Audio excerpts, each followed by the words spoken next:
সিলেটের ওসমানীনগরে দুটি বাসের মুখোমুখি সংঘর্ষে ৮ জন নিহত হয়েছেন। আরও জানাতে যোগ দিচ্ছেন আমাদের সহকর্মী নাবিল হোসেন। নাবিল, দুর্ঘটনাটির বিষয়ে আমাদেরকে জানাবেন বিস্তারিত, আর হতাহতদের বিষয়ে সবশেষ কি তথ্য আপনার কাছে আছে আমাদেরকে জানাবেন।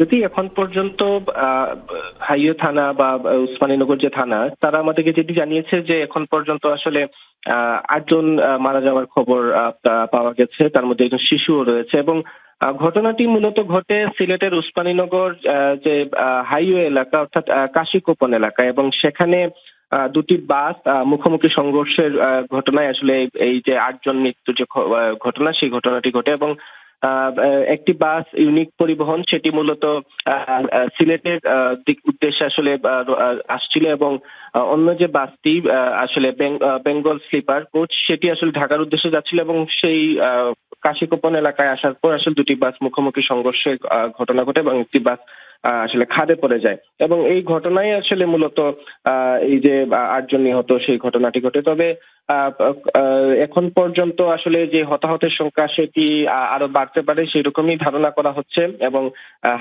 যে মরদেহ যেগুলো আছে সেগুলোকে উদ্ধার করে ইতিমধ্যে সিলেট এমএজি উসমানী মেডিকেল কলেজে পাঠানোর আসলে প্রক্রিয়া শুরু হয়েছে।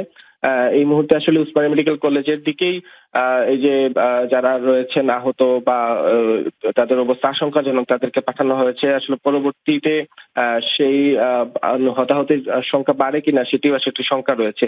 আর এই যে যে এলাকাটি, অর্থাৎ দয়ামির বা কাশিকোপন এলাকা উসমানীনগর, এখানে কিন্তু প্রতি বছরই দুর্ঘটনার আমরা খবর পাই, এবং প্রতি বছরই আসলে বড় বড় যে দুর্ঘটনাগুলো সিলেটে, বিশেষ করে হাইওয়ে সড়কে, সেটি কিন্তু এই এলাকায় হয়ে থাকে। ফলে দীর্ঘদিন ধরেই আসলে স্থানীয়দের একটি দাবি ছিল যে এই এলাকায় দুর্ঘটনা প্রবণতা কিভাবে কমানো যায়, সেই ব্যবস্থা যাতে তৈরি করা হয়। কিন্তু প্রতি বছরই যখন নাবিল, আপনাকে অসংখ্য ধন্যবাদ।